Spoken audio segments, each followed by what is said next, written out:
Et bonjour YouTube, nouvelle petite vidéo. Et comme vous le savez, ou peut-être pas d'ailleurs, ce mardi 29 août, on a eu un patch. Comme il avait annoncé de manière hebdomadaire, ils vont sortir en fait quelques nouvelles anomalies, dont celle-ci, la Ligue majeure, qui enlève tout simplement les niveaux de taverne 1 et 2 du jeu. Alors ça implique non seulement qu'on va commencer au niveau de taverne 3, mais également que dans les rôles, les rôles vont être de bien meilleure qualité, étant donné que tous les tavernes 1 et 2 ne sont pas là. Donc en termes de stratégie, on va avoir tout de suite des boards beaucoup plus vénères. Il y a pas mal d'autres anomalies qui ont été ajoutées en même temps. Il y a la Ligue mineure qui limite cette fois à la taverne 4. Et toute une autre série que j'espère que j'aurai l'occasion de vous présenter dans les vidéos à venir.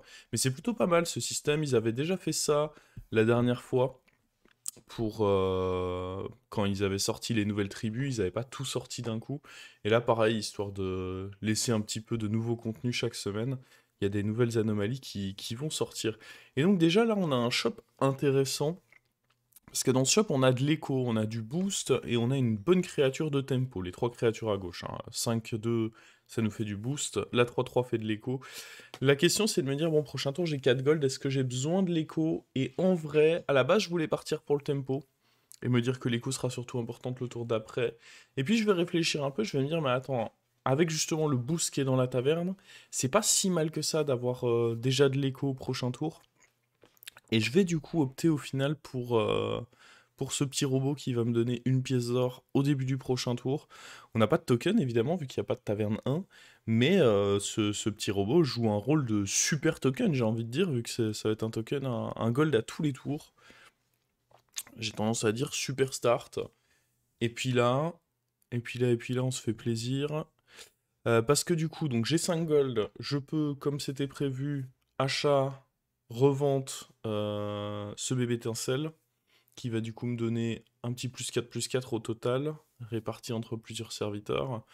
Et là par contre, je vais opter pour la menace, étant donné que j'ai pas vraiment besoin de prendre les golds tout de suite. Prochain tour, 6 golds, ça fait mon tour. Donc autant jouer le tempo, freeze, et prochain tour, on jouera les golds. Ça nous fait un départ vraiment canon, parce que on a du tempo, non seulement parce qu'on a eu une menace, mais aussi parce qu'on est le roi Lich. Ça double un peu l'efficacité de cette menace.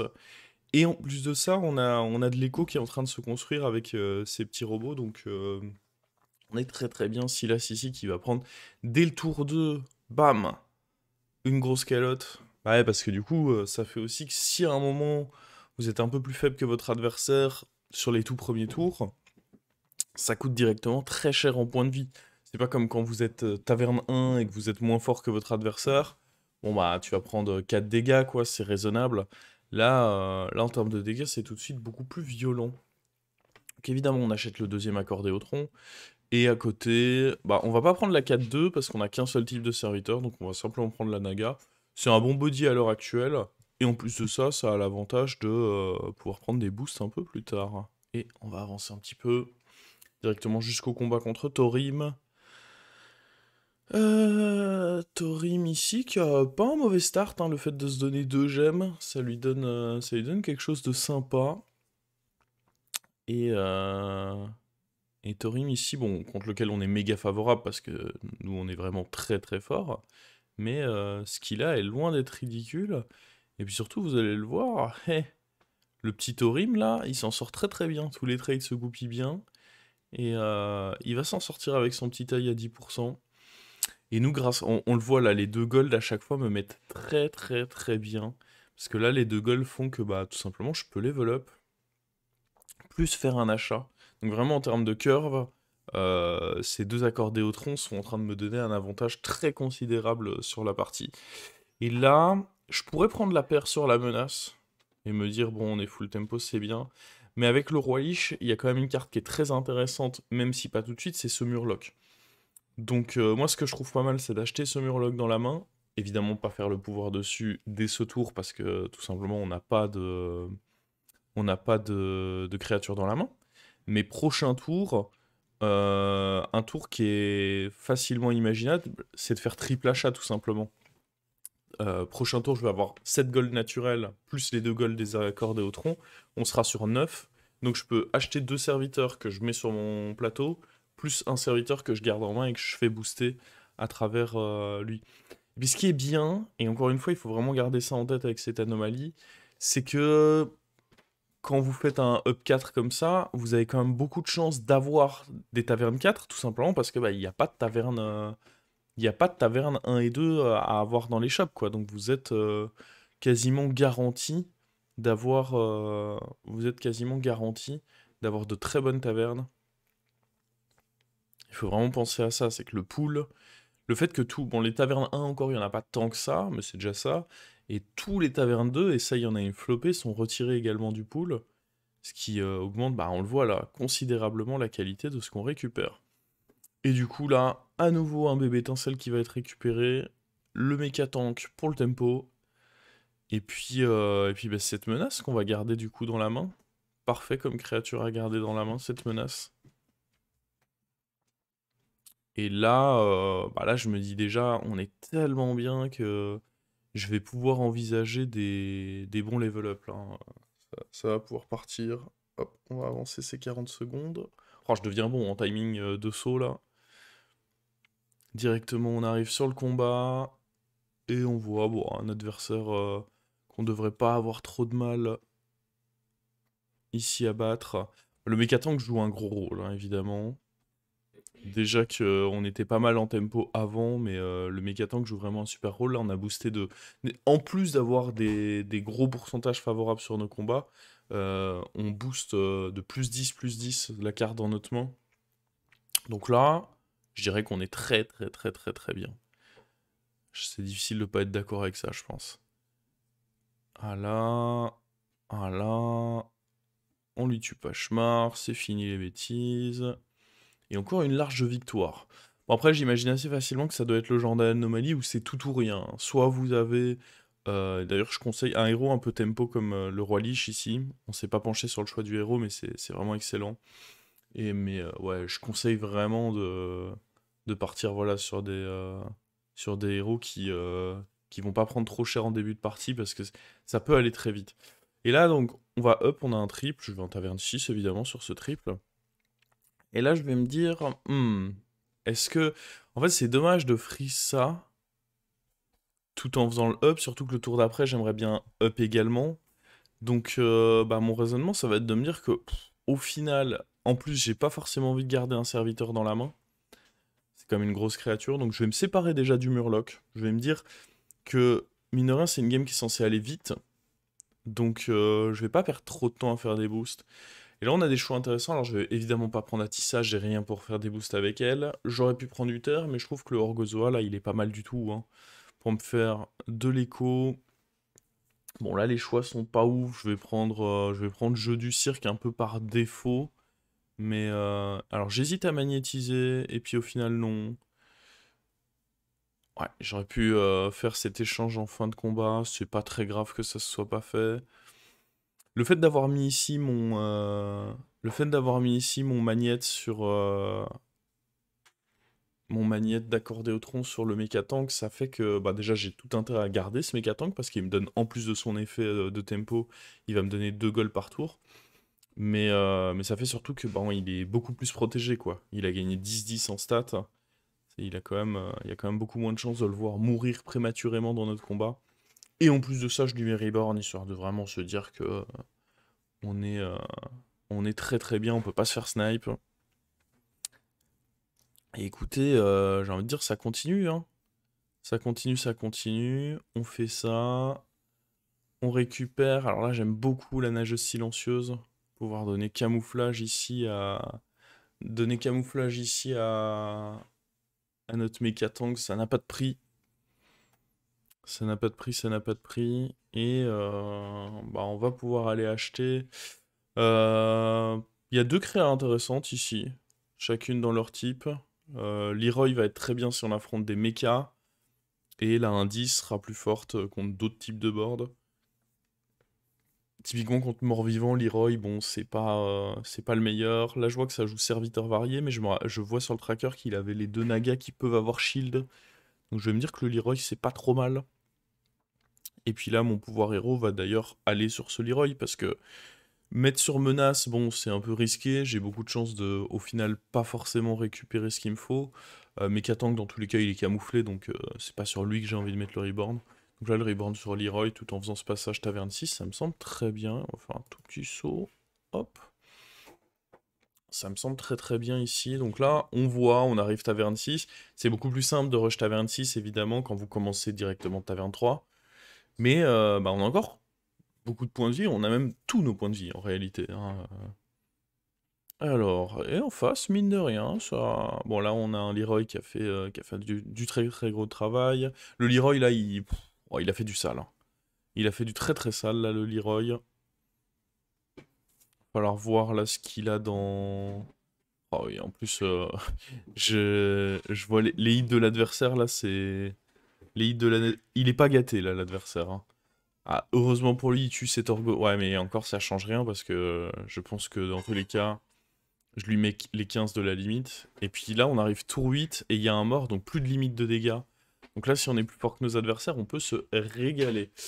À partir de ce moment-là, donc là, on peut voir ce qui est ban à gauche dans la taverne. On a... Bon, je vais laisser tourner pendant ce temps. On a Bête, Démon, Dragon, Pirate et Uran qui sont ban. Donc je me dis que Mort-Vivant a de bonnes chances d'être fort. Soit je peux partir Mort-Vivant, mais si je trouve pas le Prima, bah c'est pas forcément simple. Soit je peux partir Mecha. Je vois Tissa, j'ai Orgozoa, mais vraiment, le problème de Naga, c'est qu'actuellement, c'est pas extrêmement fort. Et contre des morts vivants, mes stats vont pas grossir assez vite. Donc je vais plutôt utiliser les Nagas comme des supports, je vais utiliser leur sorcellerie, mais je vais rester sur le tempo de mecha que j'ai actuellement. Donc prendre ce faucheur, parce que si j'arrive à tripler la menace, je pourrais directement la coller dessus. Et puis, je vais prendre le duo en me disant que ça peut m'aider à dupliquer une menace. Il y avait le Prima, mais j'ai un peu fait mon choix ici déjà. Je vais plutôt essayer de contrer je vais plutôt essayer de contrer ici les mechas, enfin les morts-vivants si possible.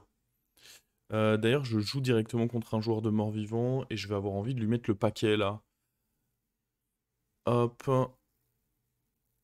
D'ailleurs, il y a une action que je vais pas faire. Ouais.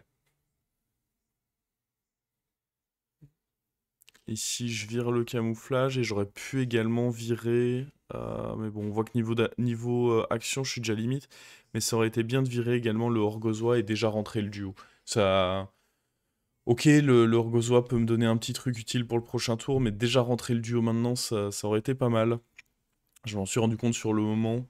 Mais comme on le voit, c'était hyper important ici de jouer avec tir précis qui en plus est doublé avec mon Hero Power. Into le gros cliff Divine Shield. Je pense vraiment que c'était hyper important de jouer comme ça, parce que c'est le genre d'adversaire qui peut être très très très relou, hein.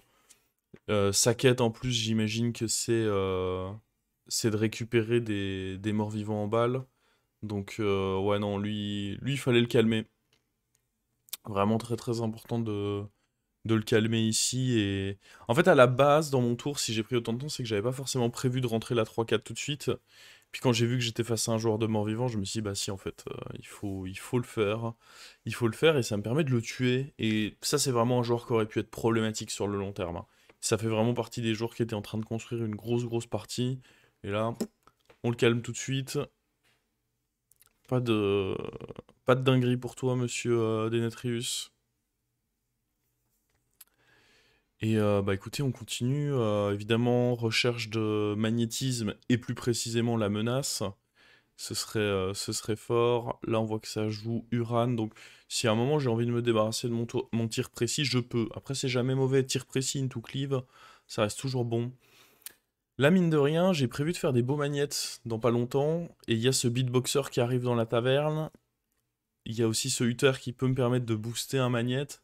Je me dis, bon, c'est pas dégueu quand même ce qu'on me propose ici. J'aime bien. J'aime bien, c'est sympathique. Là, rien de bien intéressant dans cette taverne. La paire de Mechatank, qui peut s'envisager parce que, en fait, là, je me dis, qu'est-ce qui va être bien si mes adversaires jouent en finale mort-vivant, ce qui est quand même assez probable parce que c'est une des tribus les plus fortes actuellement. Avoir des cleaves, des tirs précis, ça c'est évidemment les cartes qui aident, mais surtout, un mécatank. Un mécatank, ça peut être très très très très bien dans ce genre de setup, parce que souvent les morts-vivants, ils ont genre 30 d'attaque et 2 points de vie, et du coup, bah, je peux tout simplement aller les shooter avec un méca tank bien placé. Donc ça, évidemment, bah, c'est ce qu'on recherche. Alors, ici on a un petit cleave, bah, de toute façon il pouvait taper que là. Hop. Je sais pas pourquoi il y a les effets de dynamiteur qui s'affichent comme si ça proc, mais non, ça a proc que 2 fois. J'avais été perturbé déjà sur le moment de voir tous les piou-piou, mais non, il y avait les bien que 2 procs. Et, bon, ici, hop, ouais, la toxique qui chope ça. Il est fort, hein, cet adversaire. Il est clairement pas dégueu du tout. Clairement un des autres adversaires qui... Après, il a pas un scaling particulièrement impressionnant, mais si on avait tapé au milieu ici, on gagnait le combat. On va devoir se contenter d'un taille. Ça me va. Dans tous les cas, on peut pas faire le 100% win, puisque j'ai déjà fait tout à l'heure un taille, c'était contre Torim, il me semble de mémoire. Il avait gratté un 10%. Euh, et là, et là, on se régale. Là, on se régale. On voit directement la menace, et puis bon, on va faire un Uther dessus quand même. On est contre Torim qui joue Murloc. Je vois qu'il y a un seul joueur de mort-vivant, donc je me dis, bon, j'aurai peut-être le temps de retrouver tir précis d'ici là.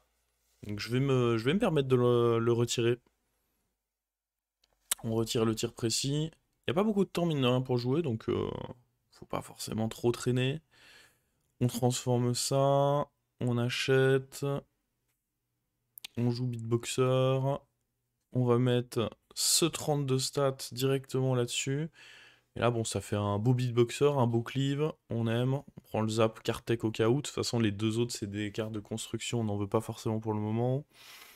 On rajoute ceci. On a 2 minutes avant de roll là. Il y a quand même un petit Dracari ici qui est pas dégueu. Ouais, ouais, je me disais aussi.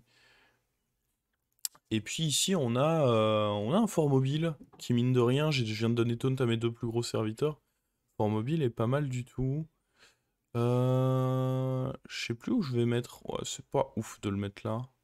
Mais bon, là, je vais surtout essayer de faire un peu plus attention à mon placement. On va copier du coup ce beatboxer, hein. Étant donné que j'ai rentré Dracari, ça fait que le beatboxer est immédiatement doré. Et là, on a de quoi. Disons qu'avant, on était plus en mode bon, tempo, mecha, au cas où il y a des morts vivants. Mais s'il y a quelqu'un qui construit des grosses stats, ce sera peut-être pas simple. Bah là, en un tour, on vient de se dire bon, même s'il y a des grosses stats, nous aussi, on va faire des grosses stats. Donc ça va jouer en fait.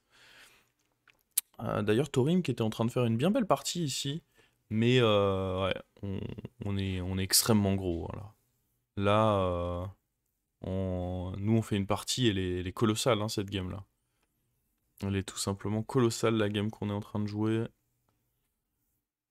Et Thorim qu'on aura bien bully hein, durant cette game parce que je trouve que il n'y a pas vraiment de timing où il était faible, Thorim.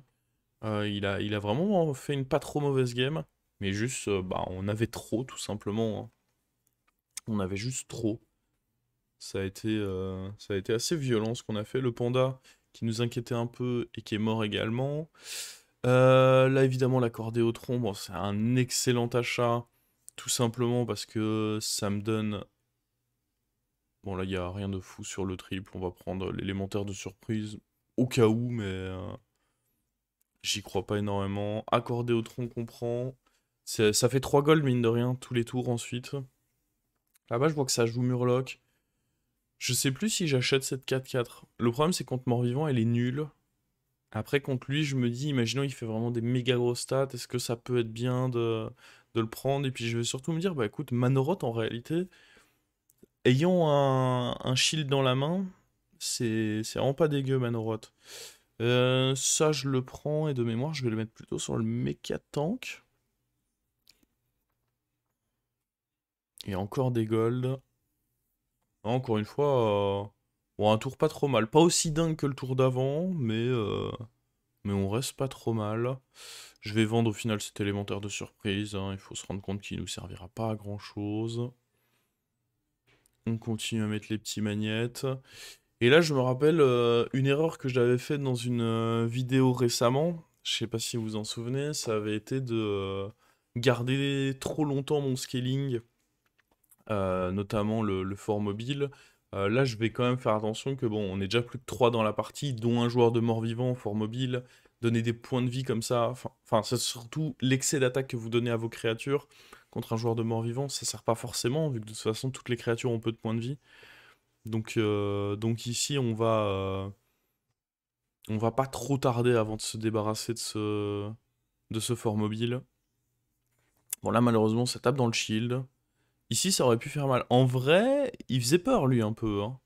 Il aurait pu être inquiétant, ça va pas trop mal se goupiller au final, puisque tout va venir se crash, mais non, il avait quelque chose de vraiment pas dégueu. Et je suis bien content de me débarrasser de ce joueur tout de suite, là. Parce que c'était clairement un candidat pour faire le top 1, lui aussi. Mais ça va souvent être le cas, hein. Il va souvent y avoir des joueurs quand même assez costauds sur les timings, tout simplement parce que c'est à nouveau la même raison, hein. Le pool est vraiment, on a enlevé toutes les petites créatures, donc il y a vraiment beaucoup de possibilités de juste se rendre fort, même sur les découvertes, du coup. Les découvertes Murloc, par exemple, vous allez beaucoup plus rapidement toucher ceux qui vous intéressent, puisqu'on enlève tous les petits Murlocs pourris. Donc déjà, là, je commence mon tour avec 18 gold, donc on peut se permettre, voilà, des petits achats, notamment ce Uther. Et puis là, bah, faut voir. Déjà, j'aimerais beaucoup retrouver le tir précis, parce qu'on est contre un joueur de mort-vivant, donc les cartes tech vont pas être les mêmes que contre un joueur de gros stats. Il y a le dynamiteur, mais après je me dis, bon déjà je sais pas, peut-être qu'il a réussi à jouer avec Murmemort, auquel cas dynamiteur est pas si fort, et puis j'ai moi-même 3 boucliers divins, ça m'embête un peu de dynamiteur. Par contre le triple sur le mécatank, ça c'est grosse nouvelle, hein. Je l'avais dit que mécatank serait vraisemblablement une grosse carte pour nous. Incroyable d'avoir le triple ici. Puis là il y a la 6-7 aussi. Parce que là je suis en train de me dire, mais en fait ça c'est juste bien meilleur que mon scaling du fort mobile en fait. C'est encore bien meilleur. Euh, De mémoire, je vais enlever le fort mobile. On va voir comment ça se met. Je vais rajouter un shield, je pense. C'est pas trop horrible. Enfin, là, au premier abord, ça me semble bien. Hop. Et on va aller chercher. Petit magnette là qui arrive à point nommé. Ça va. Ça nous fait quand même 45 de stats, puisque c'est 15-15 sur le cleave. Puis derrière sur notre méca doré, donc non, on aime, hein. On aime. Et je vais mettre le glyphe plus avancé. Mais ouais, j'aime vraiment bien Manoroth avec bouclier divin parce que bah, vous vous assurez qu'il survive à son premier coup et du coup il peut voler des belles stats. Alors là, bon malheureusement le cleave est exécrable. Bah c'était le pire cleave. Parce que encore, bon les pires cleaves c'est sur les côtés évidemment. Mais là côté droit, on aurait tué Prima plus Titus. Là côté gauche, vraiment c'était le pire cleave. Heureusement, on le voit, on est très bien. Bah, comme dit le mécatank, le fait est qu'il n'y a pas tant de points de vie que ça sur les créatures adverses. Là, pour l'instant, ça fait des tirs pas forcément exceptionnels, mais au fur et à mesure, on va le voir. Mécatank qui va ici pouvoir tuer des ripops. Bon, en l'occurrence là, ah, il va tuer un peu, hein, mais c'est vrai qu'on peut pas non plus dire il a été indispensable. Ce serait mentir que de dire que ce mécatank a été indispensable. Mais dans un fight plus close, en fait, il n'a pas été forcément utile parce que j'étais déjà méga loin devant dans le fight. Dans un combat plus close, ça aurait pu être nécessaire. On lui met -23, et encore, on n'avait même pas le tir précis sur ce coup-là. Et voilà qu'il est dans la taverne. On a 21 gold en plus pour jouer ici. On a le camouflage que je trouve sympathique aussi pour, bah, notamment s'il veut essayer de se faire mon cleave. Parce que mon cleave à taunt, ça peut être dangereux de le laisser juste comme ça. Donc j'aime bien prendre ce camouflage là. Il va falloir retirer un serviteur pour rentrer le tir précis. Et là on a encore... ça me régale ça. Uther, hop, hop, hop.